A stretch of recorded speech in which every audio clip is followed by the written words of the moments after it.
On today's episode of Locked On Wild, 3 battle lines the Minnesota Wild have to hold against the Vegas Golden Knights. Hey, this is Matt Boldy, and you're listening to Locked On Wild. You're Locked On Wild, your daily podcast on the Minnesota Wild. Part of the Locked On Podcast Network, your team every day. What's happening, everybody? Welcome into another episode of Locked On Wild, your daily Minnesota Wild podcast. Part of the Locked On Podcast Network, we are your team each and every day, and we thank you for making Locked On Wild your first listen each and every day. Make sure to subscribe on YouTube and your favorite podcast platforms so you don't miss out on any new episodes throughout the week. On today's episode of Locked On Wild, we draw 3 battle lines that the Minnesota Wild have to hold if they want to have a chance in this series against the Vegas Golden Knights. We're talking high danger chances. We're going to dive into the nitty-gritty of the special teams and take a look at a couple of the top line combinations that the Wild will likely be facing in this matchup. My name is Seth Toupal, host of Locked On Wild, credentialed media member, and we're getting tactical here. We're going to treat this like the battle it is. And if you think about going on to the battlefield, there are key positions, there are key battle lines that you have to hold. You know, I'm talking from a tactical standpoint, from a having the advantage standpoint against your opponent. And this series is no different. The Wild are the underdogs, as to be expected. Vegas Golden Knights are one of the best teams in not only the Western Conference, but in the entirety of the NHL. And they have some sizable advantages over the Minnesota Wild in this series. But it's not to say that it isn't impossible for the Wild to win. There are some key areas that absolutely are non-negotiable to make that happen. So those are our battle lines. And we're going to start with the approach overall on the attack on offense. Now, if you look from a long view, these two teams are pretty polar opposites in terms of offense. Vegas Golden Knights averaging 3.34 goals per game, which is 5th in the league. Minnesota Wild averaging under 3 goals at 2.74. They're in the bottom third of the league in that department. So a lot of firepower for Vegas. The Wild, some key pieces, some stars, but just really have not consistently been able to generate offense throughout the course of the season. So if they are going to keep up in this series, they are going to really have to make opportunities that they get count. And many of the statistics for the Vegas Golden Knights favor them compared to the Minnesota Wild. But I want to look at a key area that is going to, I think, determine how this series plays out. And we're talking high danger shots. The Vegas Golden Knights were number 1 in the league in 5-on-5 play in terms of high danger shots for. Now that doesn't mean shot attempts. That means actual shots on goal. The Vegas Golden Knights had 209 high danger shots over the course of the season. That was 10 better than the Columbus Blue Jackets for number 1 in the league. The Minnesota Wild, by comparison, 31st. They had 131 high danger shots throughout the course of the season. So sizable gap between the two in the high danger department. Now, on the defensive side, as far as high danger shots against, Minnesota Wild allowed the 6th fewest defensively at just 147 in the league. So they were 6th best in terms of high danger shots against. The Vegas Golden Knights were 24th in the league with 184 high danger shots against. So what this tells me is we know defensively the Minnesota Wild are going to prioritize keeping shots on the perimeter. They're going to try to limit those high danger opportunities as much as they possibly can. For the Vegas Golden Knights, they did not have the same level of success in that category. Doesn't mean that they're a bad defense. They are not. It just means that teams had the ability to get to the net a little more frequently and generate those high danger chances. So something's got to give between these two units. Either the Minnesota Wild offense that didn't generate a ton of high danger shots, or the Vegas Golden Knights defense that had trouble stopping them. And if the Minnesota Wild want to have a chance in this series, they have to win that battle. They have to generate offensive high danger chances, as many as they can. High danger shots does not guarantee you goals, but I'll tell you what it does. It makes it a whole lot easier to score compared to the perimeter shot play that we see from the Minnesota Wild when things aren't going well, when they are perimeter centric and are locked into pretty much having to shoot from that particular area. They have to find a way to get to the net and generate chances, generate high danger shots. That just gives you a much easier time of beating Adin Hill. Now, when these two teams went head to head a couple of times throughout the course of the season, January 12th being the first game that these two teams played, and then March 25th being the next. In that first matchup in which the Wild lost 5-1,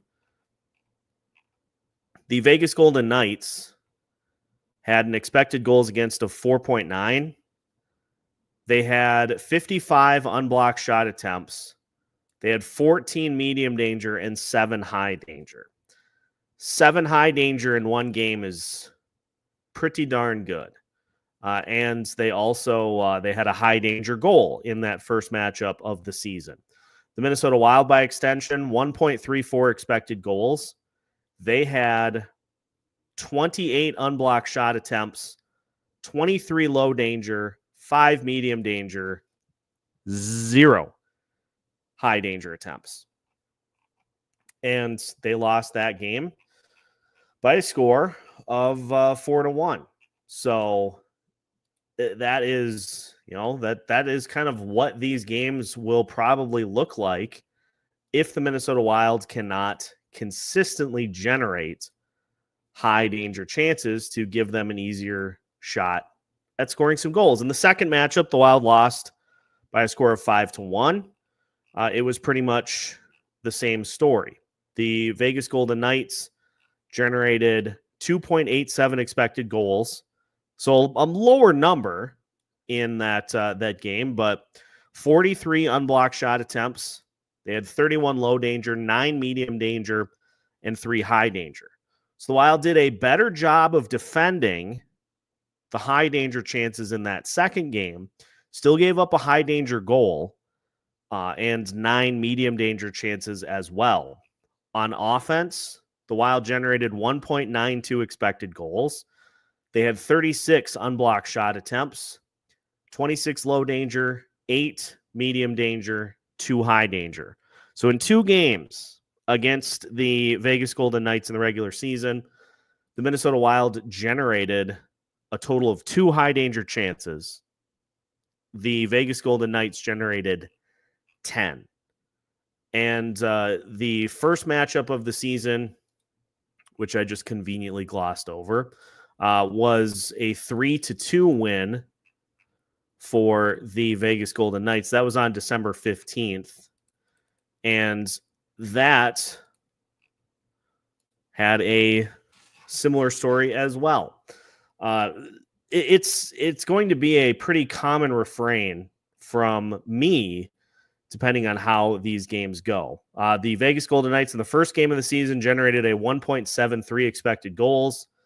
They had 38 unblocked shot attempts, 3 medium danger, 1 high danger. So the Wild, again, did a good job of defending in that game. But how did they generate? They generated a 2.10 expected goals, 33 unblocked shot attempts, 25 low danger, 6 medium danger, and 2 high danger. So in 3 total games against Vegas, 4 high danger shot attempts, and the Vegas Golden Knights generated 12. You have to try to even those margins as much as you can. And it's a defense that is susceptible to it. And really, it is one of the few areas that jump off the page as exploitable against this Vegas Golden Knights team. They're a big team. They play a very structured defense, much like the walls of a castle. You're not going to break the wall by firing arrows from the perimeter. No, you got to get the cannonballs up in close and blow that thing up from right in front of you. So that is our first battle line of this series, is that the high danger chances are going to be a way that the Wild offense can hang with Vegas, but they have to capitalize on them as well. So first battle line, high danger shots. The second battle line is probably a little bit on the cliche side, but I'm going to take a look at a specific area within the special teams war between these two teams. Yes, we're going to talk about the penalty kill and the power play. That's on the way as we continue today's episode of Locked on Wild after this. Today's episode of Locked on Wild is brought to you by FanDuel. The NBA playoffs are almost here, and FanDuel is giving new customers an incredible way to get in on the action. Right now, when you join FanDuel and place your first $5 bet, you'll get $250 in bonus bets if your bet wins.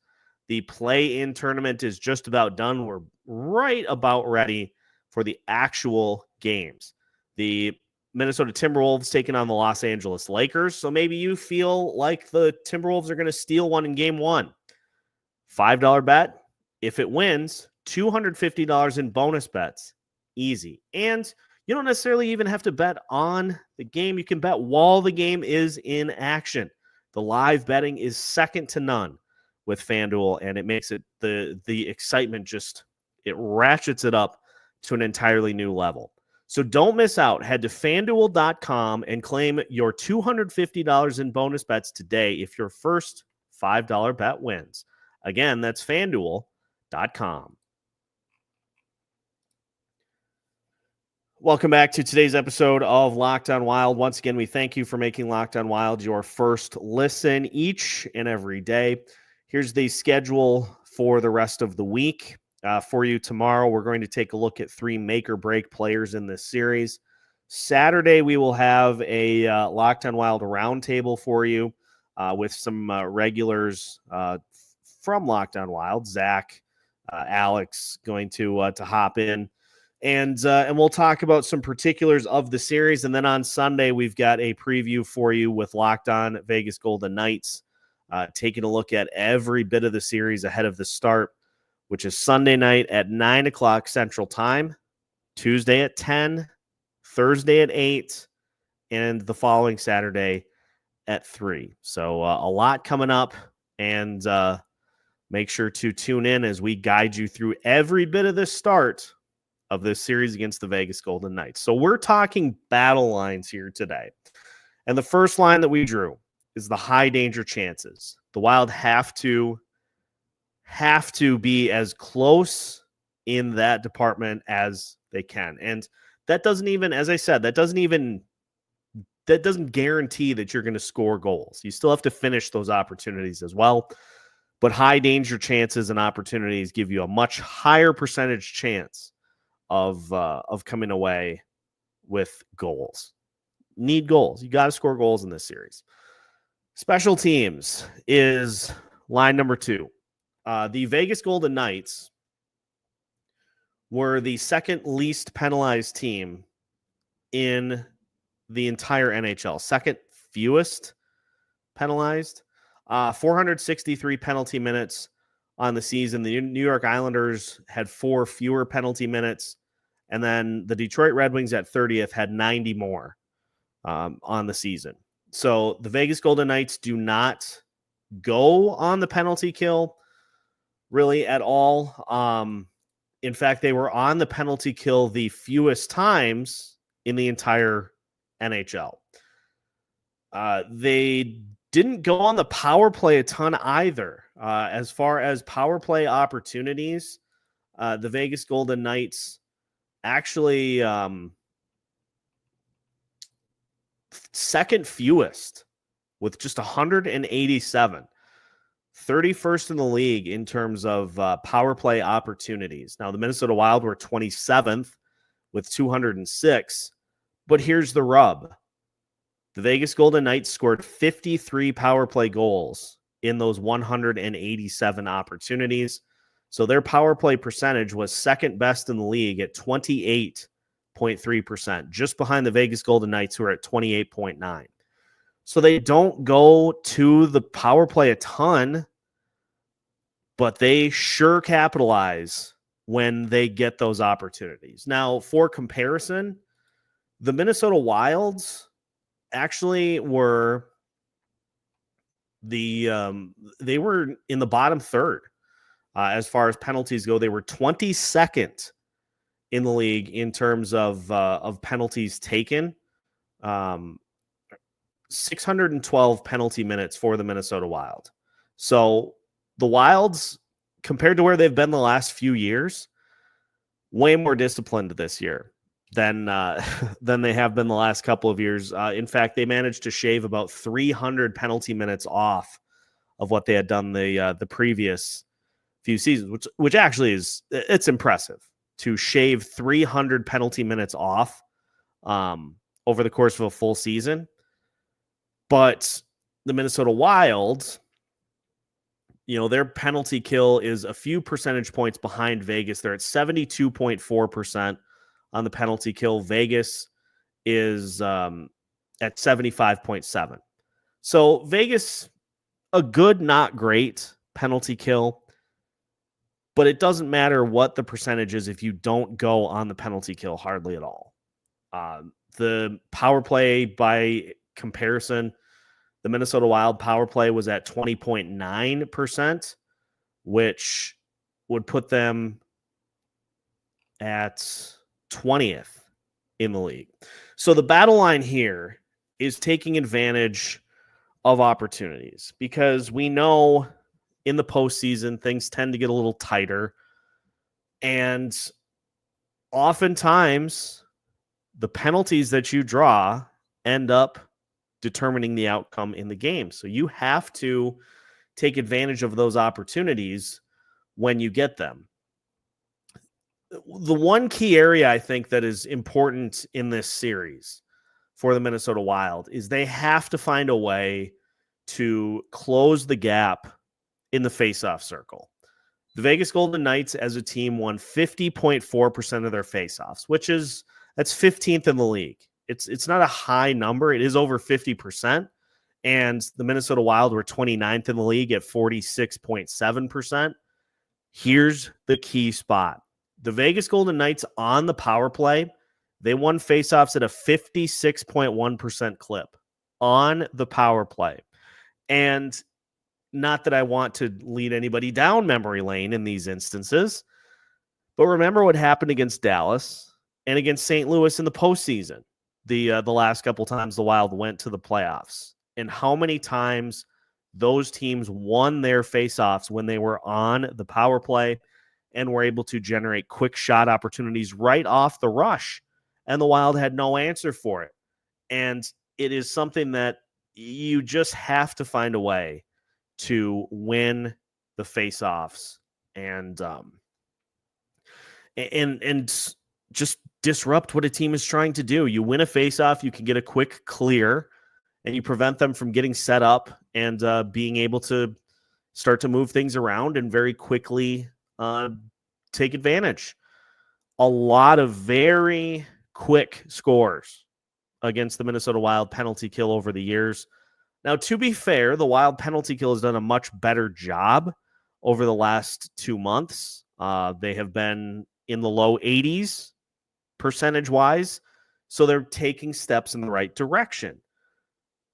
But again, it all starts with a face-off. And if you can find a way to steal a few of those face-offs away from the Golden Knights when they're on their power play and throw them off their rhythm, it doesn't guarantee that you're going to successfully kill the penalty, but it sure does start things off in the right direction. And in this series, that is going to be a very big repeat from me. A very big phrase for me is, if things go wrong, well, how did they start? Did we start them on the right foot? If you fall behind in a game, were you playing well in the first few minutes of the game? If you give up a power play goal, did you win the faceoff to start it? It's all about getting yourself on the right foot. And for the Minnesota Wild, their percentages are not great. The Wild won faceoffs at a 47.2% clip, even strength, 47.5% on the power play. If we take a look at where that ranks in the NHL, that was 30th. 30th in the league on the power play. The Vegas Golden Knights were 10th in terms of power play faceoff wins. Los Angeles Kings at 64.4% was the leader. As far as shorthanded faceoffs go, the Vegas Golden Knights 15th, the Minnesota Wild again 29th at 40.3 when they are shorthanded. You have to find a way to win a few more of those faceoffs and give yourself as much of a chance as you can when you are down a man or when you're up one, because those opportunities are going to be so crucial in this series, because Vegas does not get penalized hardly at all. So the power play opportunities for the Wild are going to be infrequent, which means that you have to find a way to capitalize on them when you got them. So that is battle line number 2, is winning faceoffs while you are on the man advantage or when you are shorthanded. Final battle line, we're going to take a look at some of the key combinations that we will see in this matchup and who is under the most pressure and who are the ones that the Wild are going to need to find a way to slow down. That's all on the way as we continue today's episode of Locked On Wild after this.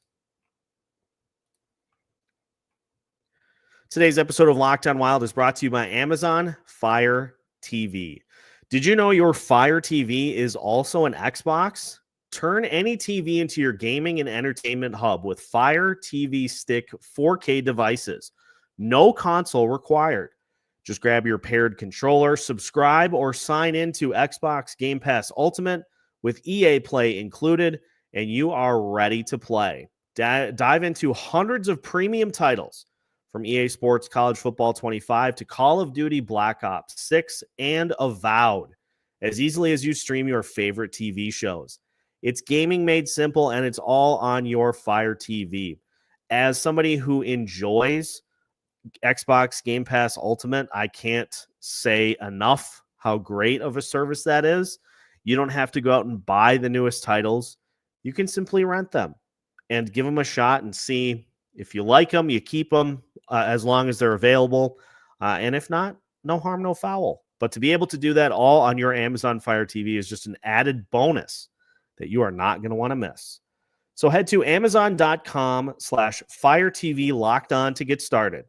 Xbox Game Pass Ultimate subscription and compatible controller required. Available on select devices, including Fire TV Stick 4K, 2nd generation, Fire TV Stick 4K Max, 1st and 2nd generation, and Fire TV Cube, 3rd generation. Final segment of today's episode of Locked On Wild. Once again, we thank you for making Locked On Wild your first listen each and every day. Reminder, we've got full Wild versus Golden Knights programming coming up for you here the rest of the week. 3 players that will make or break the series for the Minnesota Wild against Vegas. That's coming up for you tomorrow, so stay tuned. Final battle line that I wanted to look at for tonight's game And since we're on the topic of offense, I wanted to just look at some of the combinations that the Vegas Golden Knights are going to throw in the direction of the Minnesota Wild. Now, looking at the daily faceoff, just to kind of see what the Golden Knights have been going with. Now, Mark Stone, in their most recent game, he was held out because wanted to make sure that he was ready to rock. So he's not included in their latest combinations, but the Golden Knights have a few that have really popped this season. The combination of Barbashev, Eichel, and Stone played in 48 games so far this season, roughly 462 minutes together as a combination. And boy, did they do some damage. To the tune of 27 goals for and 19 goals against, roughly a 3.5 goals for per 60 minutes. 3.5. But that's not even the best of the bunch. A couple of other combinations that didn't get played as much, but really did some damage include the combination of Victor Olofsson, Tomas Hertl, and Pavel Dorofeyev, who played 135 and a half minutes together, and they managed 9 goals for and 5 against, which translates out to a 3.98 goals for per 60 minutes. Brendan Saad, Tomas Hertl, and Pavel Dorofeyev also played 163 minutes together, 10 goals for, 6 against, 3.68 goals for per 60 minutes. Victor Olofsson, William Karlsson, and Riley Smith played together for a total of 100 minutes, 6 goals for, 0 against. That was a 3.6 goals for per 60 minutes. The Vegas Golden Knights boast 5 line combinations that they have utilized this year with a 3.5 goals for per 60 minutes or better on the season. The Minnesota Wild in 2024-2025 with a, make sure you have the same parameters on here, with 100 minutes minimum. I don't know if the Wild will even have, they maybe have one that falls into this qualification. Goals for per 60 minutes, the Minnesota Wild have 1 that was at or above 3.5, and that was Kirill Kaprizov, Marco Rossi, and Matt Zuccarello. 27 games together, 286 minutes, 17 goals for, 12 against. It's interesting that the combination that we're going to see likely in Kirill Kaprizov, Joel Eriksson Ek, and Matt Boldy, they had a 2.65 goals for per 60 minutes this year in 136 minutes played, 6 goals for and 2 against. The figure that group had last year, 4.64 goals per 60 minutes, 29 goals for, 18 against in 374 minutes played last year. So it just hasn't clicked. Now there have been injuries for 2 of the 3 in that line combination, in Kirill Kaprizov and Joel Eriksson Ek. Joel Eriksson Ek back at 100% by the looks of it. Kirill Kaprizov, not quite in that realm, but trying to work his way back as close to it as he can. So this series is going to really test the mettle of the Minnesota Wild defense, because the Vegas Golden Knights are going to be able to attack in waves. The Vegas Golden Knights are going to be able to pick their matchups in the first 2 games at home, which means that you are likely going to get some 3rd and 4th line matchups against the likes of Jack Eichel. And you want to talk about a player that could potentially take this series over? We'll ask that exact question to Locked On Golden Knights for the preview that you'll see on Sunday. Jack Eichel is a take over the series type player. So the Minnesota Wild are going to have to throw everything that they have at him to slow him down and to try to knock him off his game. He doesn't come at you with the same sort of thing that a Connor McDavid does or Nathan McKinnon, but he has tremendous skill, tremendous talent, and cannot be taken lightly in the slightest. So head-to-head offensively, the Vegas Golden Knights obviously have the edge here because the Wild have one line for sure that can generate offense, a second that needs to, and you've got two mostly checking lines beyond that. Vegas has two bona fide lines that can score. They have a third line that can score and play the defensive side, and then they got a fourth line that can mix in some goals as well.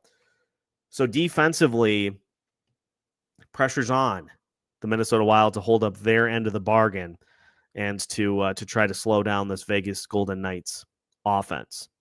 That just all the metrics are almost in favor of the Vegas Golden Knights in this matchup. And you look at the stats, I mean, you've got a top line with Brett Howden and Pavel Dorofeyev, 23 goals plus for all three players, including Eichel. Your second line, you've got now again Mark Stone not added into this mix, so you throw him in, and that's another 19 goals. But that top line especially just handles their business, and you've got a bunch of secondary guys that are at or above 9-10 goals. It's going to be really fascinating to see what the Wild tried to do to keep this Vegas team from really imposing their will. And again, they defended well in two of the games, and just kind of the dam finally broke, which allowed Vegas to push in that game where Jack Eichel had the hat trick. It just everything fell apart in the third, and the Golden Knights imposed their will. If you don't have everything locked in, you're going to see those types of results in this series. I don't think there are going to be any games unless the Wild find a way to get to Adin Hill and really rattle him. I don't think the Wild are going to have any blowout games in this series. I think all the wins that they get are going to be tight, going to be close. Vegas has plenty of potential to turn these games into lopsided scores because their offense is better. So you have to hold them pretty much completely in check to win games, and if you don't, then the floodgates are going to open. So that is just the start of the playoff previews that we have coming up for you here at Locked On Wild. So if you have other spots in this matchup that you think are also key battle lines, let me know in the comments so we can make sure we've got all of our bases covered heading into the series starting up on Sunday. Make sure to like and subscribe if you have not already so you don't miss out on any new episodes throughout the week. We've got new episodes for you every Monday through Friday as part of the Locked On Podcast Network.